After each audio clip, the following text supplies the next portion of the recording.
to get you, Barbara. Ever played Skin the Cat? Someone's in the back seat! Tell me where you are, John! Wolfman's got Nards! Hi guys, my name's Barry and welcome back to the channel. Today we're going to be talking about Wednesday, the TV show on Netflix. Now of course I am late to the party with this. I'm always late to the party with TV series on Netflix, etc. I think it's because most of the time now shows are just released in full, so there's not a week by week episodes for most new TV shows these days, and I just can't get through them all. So I tend to just watch one every couple of days, and with Wednesday I've done the exact same thing. Started watching it as soon as it came out and I'm finally finished it now. Now I'm not that into Wednesday Addams or the Addams family in general, and in fact the movies that came out in the early 90s I thought they were okay, so I wasn't excited to see this one. The only reason I wanted to see it was for Jenna Ortega, who's been in some really good horror movies lately, especially in 2022. So I didn't go into this this show with high expectations at all, but what I was interested in was the images and the trailers that I saw with the whole family. It wasn't just Wednesday involved, it was the whole family, but after I watched the show, I felt like there was a lack of the family in the show. I know the show is called Wednesday and it's more focused on her, which it should be, but I felt like the family dynamic wasn't really there. They were only in 2 episodes, especially with Gomez being the centre of some of the storyline. I thought we would get more of at least his backstory, but we only got 1 or 2 episodes of him as well. So I felt like there was a lack of family. I'm sure if there is a season 2 there'll be more of the family there. But if you're getting people like Louis Guzman and Catherine Zeta-Jones to come into the Wednesday Addams show, I thought we would see more of them. But again, it's not a nitpick. Well, it is a nitpick, but it's not a major negative because the show is called Wednesday after all. When it comes to the story, I was expecting a little bit more darkness from the story, especially after the first couple of episodes where you see some gruesome deaths. But overall, it just felt like a kind of teeny bopper type of TV show, and it's not bad because it's mostly aimed at those younger audiences, which is fine. I watched the show with my kids and my kids absolutely loved it, so I think it's more aimed at that age. It felt like the first few Harry Potter movies, especially Harry Potter and the Prisoner of Azkaban with the whole werewolf kind of thing, and the Jekyll and Hyde character, which is the main protagonist. I think for their target audience, I think they've done a sufficient job in getting what they wanted out of their target audiences.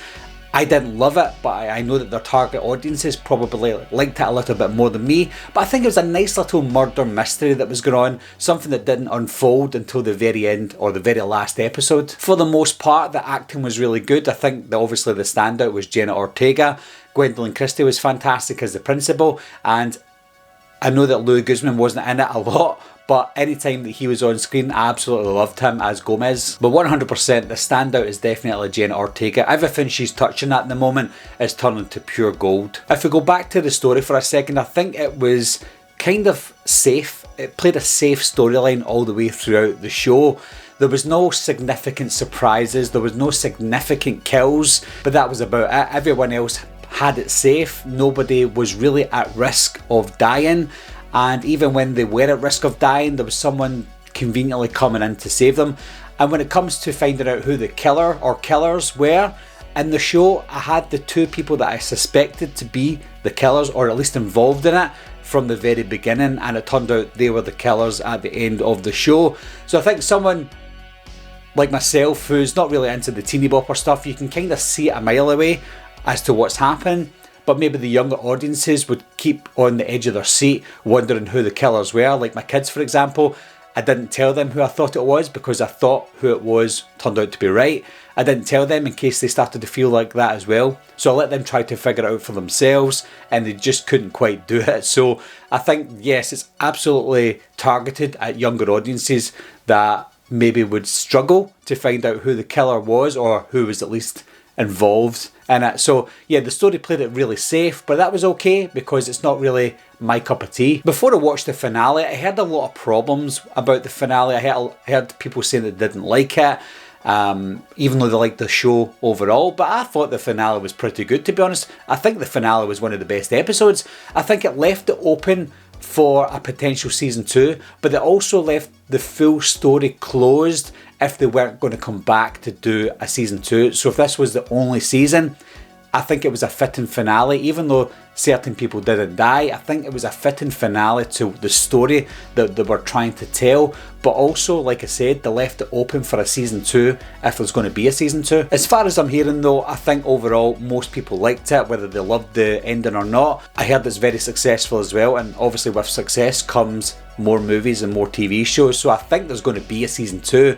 It's only a matter of time, but I'm hoping what they do in season 2 is the same as what they've done with Harry Potter movies and make it darker, because the characters themselves are getting older by the time season 2 comes out. The audiences that loved season 1 will be a couple of years older as well, so it'd only be fitting and realistic to make it more darker, and maybe I'll like it more the more darker they get. Hopefully that's what they do. Overall though guys, I enjoyed it. I wasn't bored at all. Like I said, it can be a little childish at times, but you have to accept what you're watching. And if you can accept what you're watching, I think people of all ages will enjoy Wednesday. So I thoroughly enjoyed it overall. But what do you guys think? If you've seen it obviously, leave your comments down below. Let me know what you think of the show, and I'll talk to you soon. Bye bye.